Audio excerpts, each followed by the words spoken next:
예, 할렐루야 샬롬하고 우리 인사합니다. 할렐루야 샬롬 샬롬 샬롬 샬롬 샬롬. 하나님 사랑합니다. 여러분 주 안에서 사랑합니다.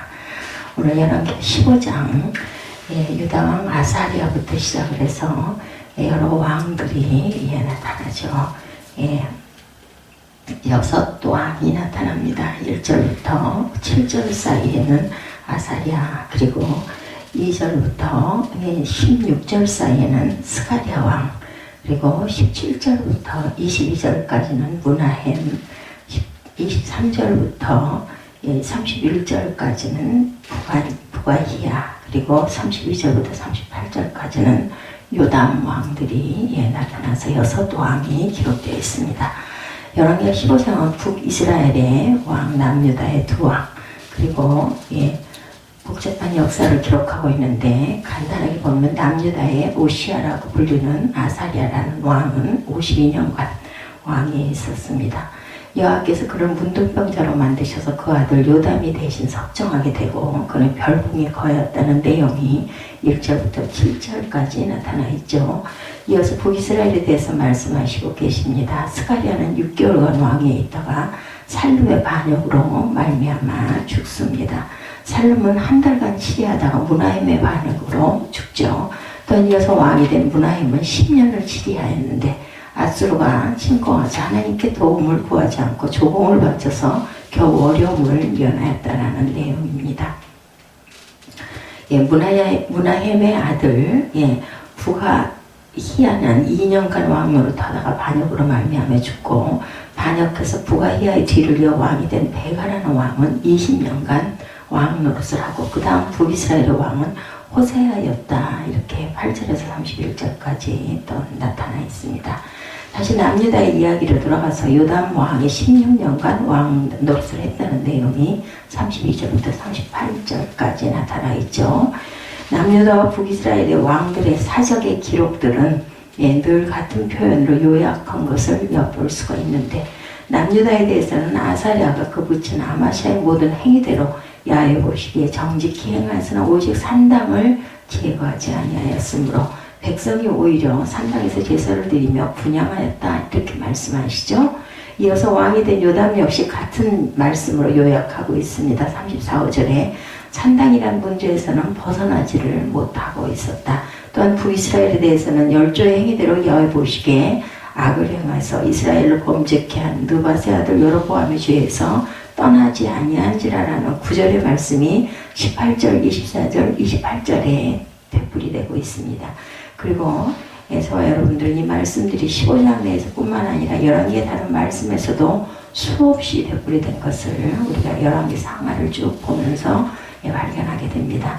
남유다는 아무리 잘한 왕일지라도 산당이라는 문제에서 벗어나지 못해서 산당을 제하지 못하고 제사를 드려 범죄하는 것을 볼 수가 있고, 북이스라엘은 특별한 몇 사람을 제외하고는 한결같이 여로보암의 죄에서 벗어나지 못하는 그러한 답습을 하는 걸 보는데, 하나님께서 남유다와 북이스라엘 왕들을 통해서 오늘날 그리스도인들의 삶의 모습을 보여주고 계시기 때문에 이처럼 같은 문제가 계속해서 되풀이되는 이유를 우리가 심각하게 생각해 봐야 합니다. 똑같은 전철을 되풀이해서 밟고 있는데 먼저 역사를 활용하지 못하는 어리석음을 되풀이하고 있는 것을 볼 수가 있습니다. 좋은 선례는 빨리 망각하고 나쁜 모습은 그대로 답습할 뿐 아니라 여로보암의 죄에서 떠나지 아니한지라라는 말씀에서 더 나아가 여로보암의 죄에서 평생 떠나지 아니하더라 18절에 이렇게 하셨듯이 점점 발전시켜 악을 저지른 것을 우리가 볼 수가 있습니다. 이처럼 교육을 많이 받은 왕들이 역사를 보지 못하고 되풀이해서 산왕들의 잘못된 길로 간 이유는 무엇일까? 스스로 높아져서 역사를 볼 필요 아쉬움이 없기 때문입니다. 교만이죠, 결국은. 여기에 넉넉하고 풍성할 때 조심해야 할 이유, 힘들고 고통스러울 때는 말하지 않아도 열심히 기도하고 하나님께 가까이 오는데, 먼저는 하나님께서 좋은 것을 주시면 과거의 역사를 보고 과오를 되풀이하지 말아야 하는데, 역사를 보지 않고 좋은 것을 진짜로 누리는 지혜가 없다라는 것입니다. 우리는 여기서 한계를 벗어나려면 우리가 어떻게 해야 되는가를 생각해야 합니다. 북이스라엘 남유다의 문제가 아니라 오늘날 믿는 사람들의 문제이기도 합니다. 처절한 자기 깨뜨림이 있는가를 끊임없이 확인하고 오늘 나는 풍요로움으로 말미암아 스스로 위로하는 말을 좋아하고 있는지 그렇게 하고 있지는 않은지를 돌이켜봐야 됩니다. 기독교 역사상 이것이 항상 문제였었죠. 평안하다고 할 때 늘 암흑기가 찾아왔고 개인이나 가정 한 나라에까지 반드시 평안할 때 찾아옵니다. 우리나라에 IMF 환란이 오기 전 어때요? 신앙생활 하신 분들은 정말 아픈 심정으로 많은 우려를 했었죠. 심지어 포항 앞바다에 기름이 나면 큰일 난다고 아주 통곡을 하신 분도 계시는데 세상 사람들이 보면 큰일 날 소리지만 이런 통곡이 왜 있어야 하는가를 우리가 생각해야 된다. 많은 것을 받고 잘 누린다면 이것보다 더 좋은 일은 없습니다. 근데 우리가 좋은 것을 누린다 할지라도 우리가 교만해져서는 절대로 안 되겠죠. 물질을 버리고 명예를 벗어 던지는 것이 아니라 내가 높아지면 한없이 낮아지는 마음이 있어야 되는데 그게 정말 어렵습니다. 재물로 명예로 말미암아 고민해지고 높아졌다면 우리는 버리는 게 옳겠죠. 성경에서 같은 말씀들이 계속해서 되풀이되는데 우리가 역사를 얼마나 알고 있는지를 또한 생각해 봅니다. 얼마나 겸손하게 믿음의 선배들의 이야기를 우리는 알고 듣고 있는지 그리고 힘들고 어려웠던 그런 일들을 얼마나 기억하고 있고 그 일을 위해서 하나님께 감사와 함께 자신의 그 돌아봄이 얼마나 있는지 올라가는 에스컬레이터만 탔기 때문에 내려오지를 않습니다. 내려오기 싫죠. 이 교훈을 유다와 아사랴 즉 우시야를 통해서 보여주십니다. 우시야는 유다 왕 중에서 가장 긴 기간인 52년 동안을 유다를 통치한 왕이었습니다. 오랜 기간을 한 사람이 치리했기 때문에 나라는 비교적 안정이 되었겠죠. 그런데 성경은 우시야의 행위를 다른 왕들과 동일하게 말씀하시고 곧이어 야훼께서 치셔서 죽는 날까지 몬둥이가 되었다. 이렇게 간단하게 오늘 보면 3절에서 5절에 말씀하고 있습니다. 하나님께서는 다른 왕들은 산당은 제하지 아니하였어도 이렇게 치지 않았는데 왜 우시야는 그렇게 쳤을까? 이 일에 대해서 역대하에 상세하게 말씀하고 계시는데 우시야가 그 부친 아마시아의 모든 행적대로 야훼 보시기에 정직히 행하며 하나님의 묵시를 밝혀 이는 스가랴에 사는 날에 하나님을 구하였고 저가 야훼를 구할 동안에 하나님이 형통케 하셨더라 이렇게 나타나 있습니다. 이어지는 15절까지 하나님의 형통하심이 나타나 있는데 16절 말씀부터 그 마음이 바뀌어 교만이 이어져 갔기 때문에 하나님께서 치셔서 문둥병을 바라게 하셨다. 역대 26장 16절에서 21절에 증거합니다. 하나님의 종인 스가랴가 도와주고 가르쳐준 동안은 겸손하게 행동했는데 후임 제사장이 오고 난 뒤부터 교만하기 시작해서 엄청난 불행 속으로 들어간 것을 볼 수가 있죠. 이 내용들은 요아스라는 왕이 꼭 이러했습니다. 여호사밧이 통원하는 실책으로 인해서 데리고 온 며느리 아달랴는 나라가 혼란한 틈을 타서 자기가 왕이 뒤에서 손자들을 모조리 죽이죠. 요아스 왕자는 제사장 여호야다의 도움으로 7살에 궁에 감춰져 있다가 등극을 하는 부분이 열왕기하 11장에 이렇게 등단을 합니다. 그런데 요아스는 여호야다가 사는 동안은 잘하였는데 여호야다가 죽고 난 뒤에는 또한 우상숭배에 앞장을 쓰죠.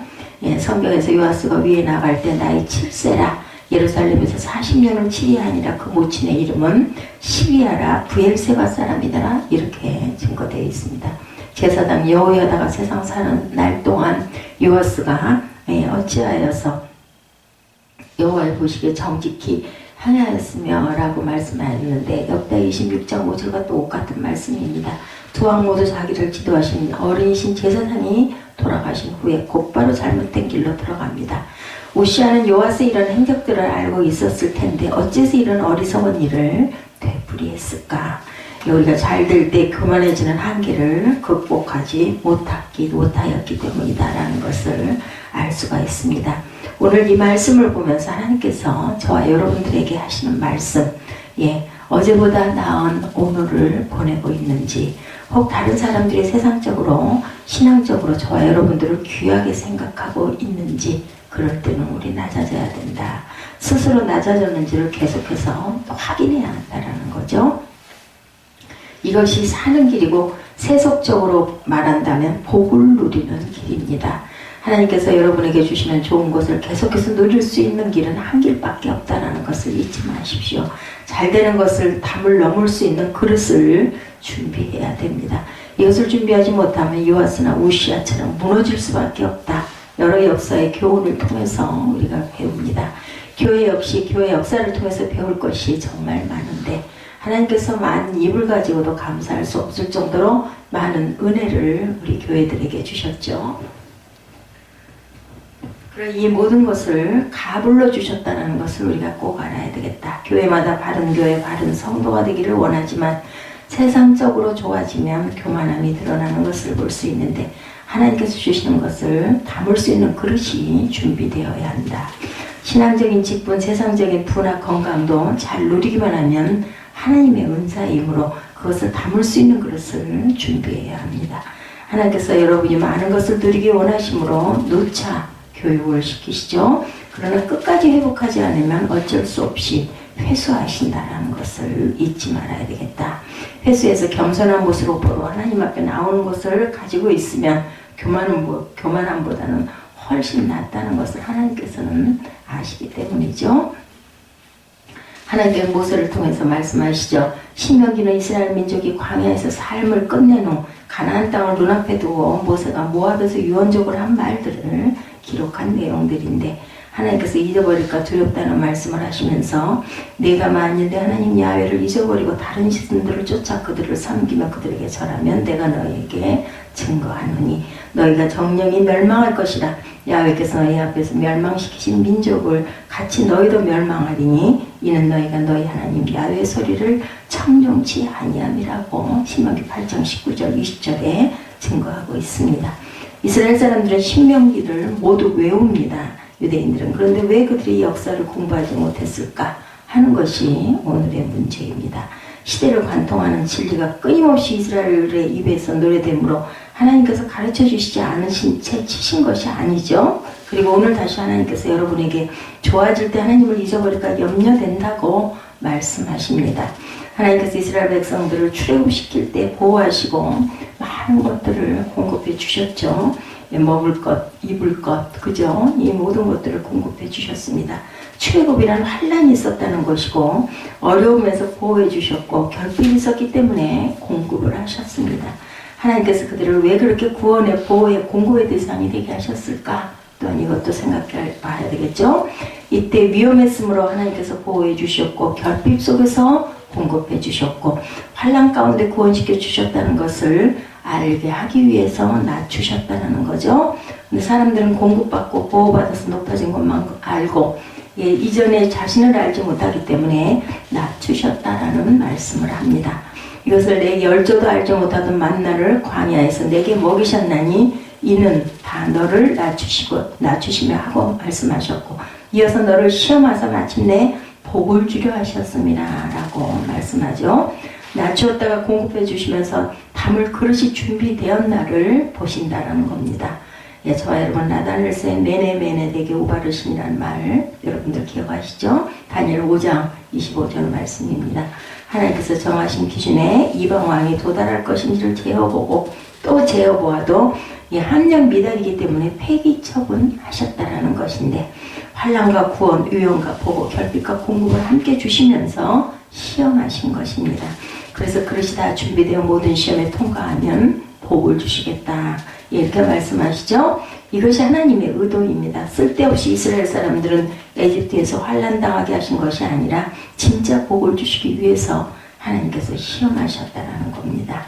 이제 결론으로 보면 저와 여러분 경제적으로는 세상적인 복을 많이 받으셨습니까? 진짜 복은 따로 있다라는 것. 이것을 주시기 위해서 하나님께서 시험하신 것이라는 것을 절대로 잊어버리면 안 됩니다. 조금 받은 것이 전부인 양 착각하지 말고 만족하다가 여지없이 허물어지는 모습을 요아스, 우시아를 통해서 보여주시면서 하나님께서는 저와 여러분에게 소원하시는 바가 있습니다. 충분한 그릇을 준비해서 복으로 보이는 것들도 누리고 진짜 복도 누리기를 원하시죠. 항상 자신을 돌아보고 낮아짐으로 하나님께서 정말 기뻐하시는 일이 무엇인가를 생각하는 저와 여러분들의 일상이 되시기를 주님의 이름으로 축복합니다.